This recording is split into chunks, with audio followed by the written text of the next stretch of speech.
ജിദ്ദയിൽ AP ഉസ്താദിന്റെ എതിരിൽ മാത്രം പ്രവർത്തിച്ചിരുന്നൊരു വ്യക്തി. അയാൾ ഉസ്താദിനോട് പെട്ടെന്ന് ഉസ്താദിനോട് സ്നേഹം, ഉസ്താദിന്റെ പ്രവർത്തകരോട് സ്നേഹം, ഉസ്താദിന്റെ കൂടെയുള്ളവരോട് സ്നേഹം, ഉസ്താദിന്റെ ഗ്രൂപ്പിലെ പണ്ഡിതന്മാരോട് സ്നേഹം, അവർക്കൊക്കെ കൂടി സ്വീകരണം എന്തൊക്കെ ജിദ്ദയിൽ ഏർപ്പെടുത്തിയത്. അപ്പോ ഇയാളോട് ചോദിച്ചു, എന്ത് നിങ്ങൾ ഇങ്ങനെ പെട്ടെന്നൊരു പരിവർത്തനം എന്ന് ചോദിച്ചപ്പോൾ അയാൾ പറഞ്ഞത്, ഞാൻ അല്ലാഹുവിന്റെ റസൂലിനെ കാണാൻ, അയാൾ ഈ ഭാഗത്തിനാണ് എന്താ തുറന്ന് പറഞ്ഞതിന് തകരാറൊന്നുമില്ല, ഒക്കെ അങ്ങനെ പുറത്തിപ്പോ പരസ്യമായിട്ടുള്ളതല്ലേ. അയാൾ പറയാണ്, ഞാൻ ഉസ്താദിന്റെ എതിരിലാണ്, പക്ഷെ ഞാൻ അല്ലാഹുവിന്റെ റസൂലിനെ കാണാൻ വളരെയധികം പരിശ്രമിച്ചവനാണ്. അതിനുള്ള ഏക വഴി സ്വലാത്ത് ചൊല്ലലാണ്.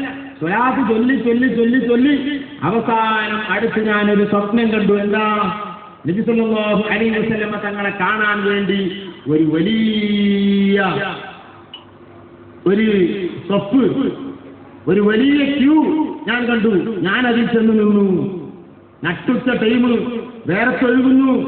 ഏതായാലും കാലങ്ങളായില്ലേ നബിയെ കാണാൻ ആഗ്രഹിക്കുന്ന ഈ രീതിയിൽ നിന്ന് പിന്തിരിയുന്ന പ്രശ്നമില്ലാതെ മനസ്സിലാക്കി ആ വലിയ ക്യൂവിന്റെ പിന്നിൽ ഞാനും കൂടി അങ്ങനെ നടന്ന് നടന്ന് നടന്ന് ഒരു റൂമിലാണ് റസൂലുള്ളത് എന്നാണ് കേൾക്കുന്നത്. അതേക്കങ്ങ് കാലെടുത്ത് വെക്കുമ്പോൾ അവിടെ നബിയല്ല ഉള്ളത്, കാന്തപുര ഉസ്താദാണുള്ളത്, AP ഉസ്താദാണുള്ളത്. സുബ്ഹാനല്ലാഹ്, എന്താ പരിപാടി? AP ഉസ്താദ് ടിക്കറ്റ് കൊടുക്കുന്നു. എന്തിന്? അപ്പുറത്തെ റൂമിൽ റസൂലുള്ള ഇരിക്കുന്നുണ്ട്.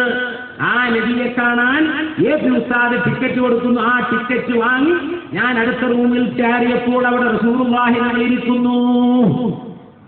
ഞാൻ മനസ്സിലാക്കി, അല്ലാഹുവിന്റെ റസൂലിലേക്കെത്താൻ ഇക്കാലത്ത് പറ്റിയവരുണ്ടെങ്കിൽ ഞാൻ തുടരുന്ന വിഭാഗമല്ല, മറിച്ച് കാന്തപുരം മാത്രമാണ്. ഞാൻ അതോടുകൂടെ എന്റെ ഗ്രൂപ്പ് വിട്ടു.